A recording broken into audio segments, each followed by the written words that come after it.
사기나 범죄는 논외로 치더라도 문제는 이 운행을 하다 보니까 생각지도 못한 고장 혹은 잔고장이 있는 거예요. 보니까 사고 이력이 있는 거였어요. 타다 보니. 근데 살 때는 무사고 차량이다. 보통 이렇게 판단 말이에요. 그래서 제일 중요한 건 뭐냐면 이게 정보 불투명 시장이다. 이게 소비자의 불만의 첫 번째예요. 이게 샀는데 내가 이거 믿을 수 있는 거냐. 이런 불안감들이 다 있는 거거든요.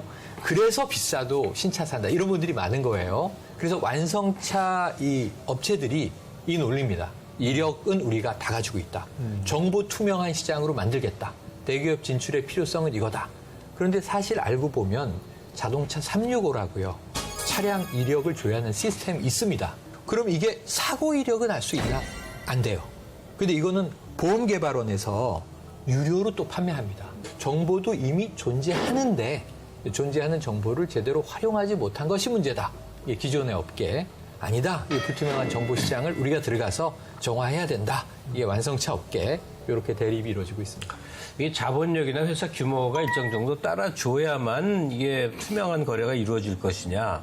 작은 업체라도 의지가 있고 좀 올곧은 마음을 가지면 되느냐. 이게 이제 논쟁거리일 것 같은데 어쨌든 대기업 진출하면 다 굉장히 힘들어지고 망할 것 같으니까 아주 작은 업체들, 중소업체들도 우리가 자체적으로 체질 개선할 수 있습니다라고 이제 애절하게 얘기를 하는 거죠. 방법은 이제 스마트폰 앱에서 다 이 거래 이력들 다 네네. 관리할 수 있는 것이고 뭐든지 공개하겠다는 거죠. 그다음에 이제 자체 품질 제도 인증 같은 거, 그 업체 측에서 어떤 규약을 정해서 뭐 등급을 나누든지 방법은 있겠죠. 이런 걸 한다든지 해서 하여간 소비자 불신을 극복하기 위해서 대기업 못지않은 우리도 실력과 노력을 할 수 있습니다라고 굉장히 강하게 밝히고 있는 중인 거죠.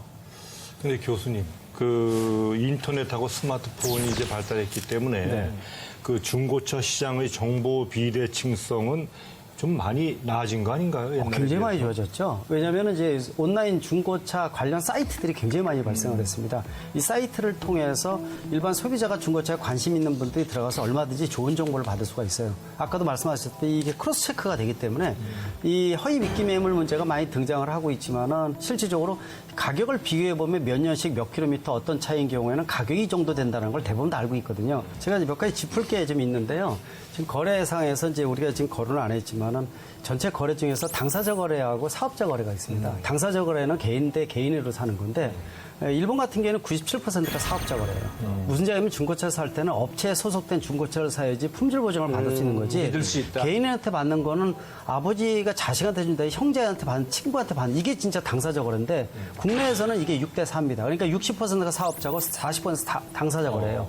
그러니까 40% 중에서 90%가 위장 당사자 거래라는 겁니다. 뭐냐면은 개인 대 개인으로 위장했지만 중간에 딜러가 들어가 있어서 수수료를 띄어먹고 도망가고 문제가 생기면 개인이 알아서 해결해요. 정부가 개입을 못 하거든요.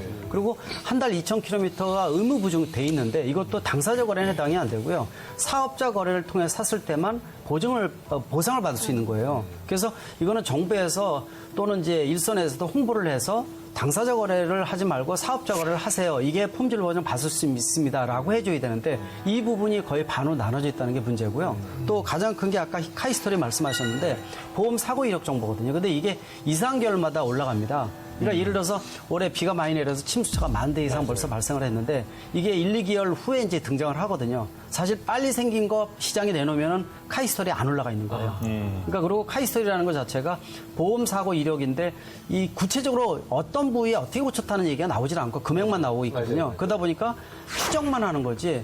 또 보험 사고, 보험 처리가 됐다고 이게 나쁜 차는 아닌데 또 잘못된 정보가 한 가지가 있습니다. 사고하면은 사고차 하게 되면 진짜 나쁜 차인데 프레임이 밀릴 정도로 밀린 거를 선진국에서는 사고차라고 정의를 합니다. 근데 대한민국에서는요, 사고차의 정의를 보험 처리만 돼도 사고차로 생각을 하는 거예요. 접촉만 나고. 맞습니다. 그러다 보니까 문짝, 나사로 풀어서 풀 수 있는 도어라든지 엔진 보닛이라든지 프론트 팬더라든지 리어 트렁크 리드 같은 경우는 나사 풀어서 새거로 바꿔주는 거는요, 감가상각만 되지 사고차가 아닙니다. 그게 이제 일선 딜러하고 소비자 사이에 싸움이 생겨요. 용어 정의도 지금 안 돼 있다는 거거든요. 그래서 허위 미끼 매물 올라오는 것 중에서 상당 부분이 당사자 거래성 이게 많다는 거기 때문에 그런 부분만 정리하더라도 상당 부분 없어지죠.